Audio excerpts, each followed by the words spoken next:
Eid special গরুর রেজালা। এই রেজালাটা খাসি এমনকি মুরগি দিয়েও তৈরি করে নেওয়া যায়। আর ঈদ তো চলেই এসছে, ঈদে এই রেজালাটা অবশ্যই একবার ট্রাই করবেন। সকলে চেটে পুটে নিজে পর্যন্ত খেয়ে নিজের প্রশংসায় করে বসবেন। আসসালামু আলাইকুম প্রিয় দর্শক, আশা করছি সকলেই অনেক ভালো আছেন। আজকে চলে এসেছি রেজালা নিয়ে। তো এবার মূল রান্নায় চলে যাই। গরু মাংস এখানে 1 কেজি নিয়েছি। মাংসটা ভালো করে ধুয়ে নিয়ে এরপর চলে এসেছি চুলোতে প্যান দিয়ে এতে পরিমাণ মতো সয়াবিন তেল দিয়ে এতে 4 টুকরো দারুচিনি, 6-7টা এলাচির মুখটা কিছুটা খুলে নিয়েছি, আর 10টা লং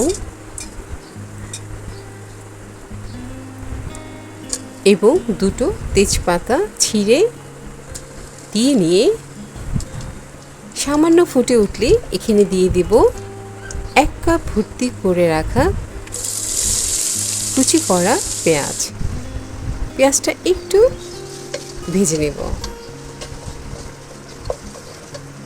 পেঁয়াজটা এরকম সাদা থাকা অবস্থায় মশলাটা দিয়ে দিব। এখানে 1 টেবিল চামচ মরিচের গুঁড়ো এবং 1 চা চামচ জিরার গুঁড়ো দিয়ে নিয়ে একটু কষিয়ে নেব।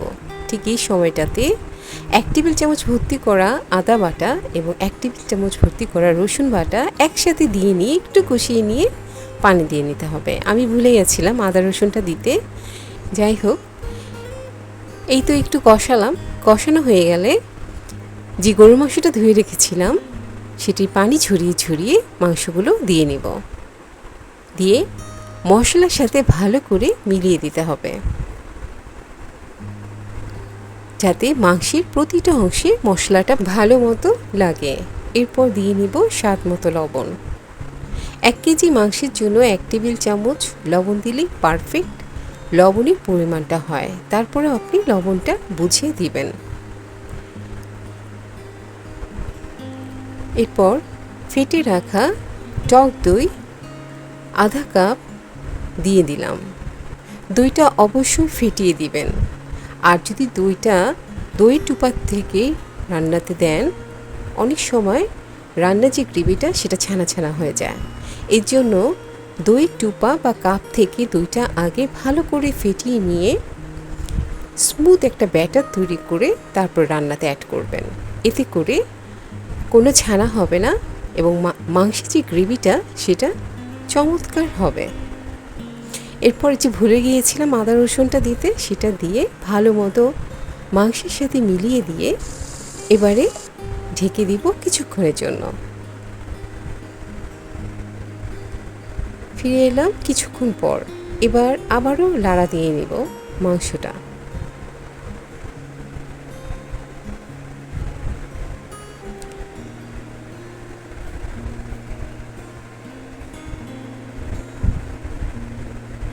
ঢেকে দিলাম আবারও কিছুক্ষণের জন্য।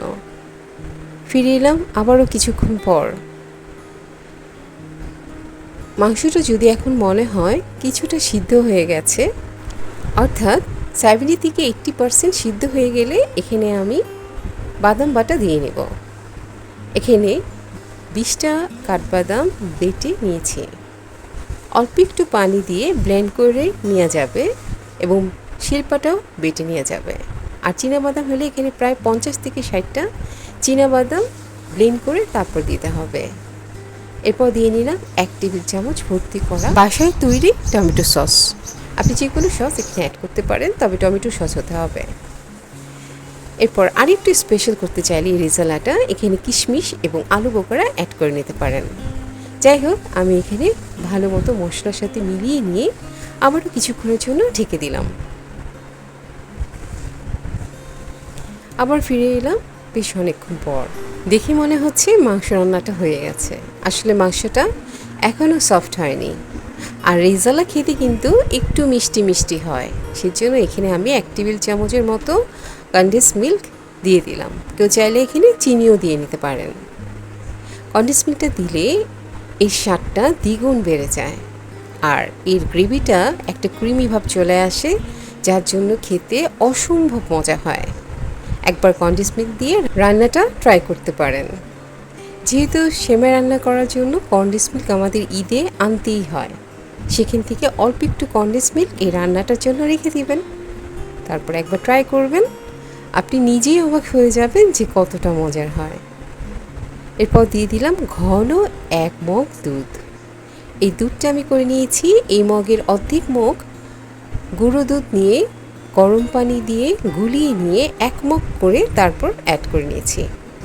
ভালো করে মিলিয়ে দিয়ে এবার চুলোর আঁচটা কমিয়ে দিয়ে দমে রেখে দিব কিছুক্ষণ। ফিরে এসে এখানে এখন দিয়ে দিব মুখ চিড়ে রাখা 8 থেকে 10টা কাঁচামরিচ এবং টেবিল চামচের 4 থেকে 6 চামচ ঘিটা যাতে অবশ্যই খাঁটি হয় এটা খেয়াল রাখতে হবে। দিয়ে ভালো করে মশলার সাথে মিলিয়ে নিয়ে চুলোর আঁচটা একদম কমিয়ে দিয়ে ঢেকে দিব 5 থেকে 10 মিনিটের জন্য।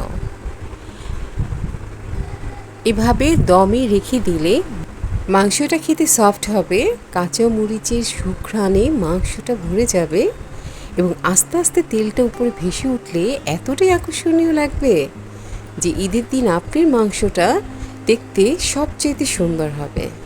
আর সবাই খেয়ে এতই প্রশংসা করবে, সাথে সাথে জিজ্ঞেস করবে কিভাবে রান্না করেছেন।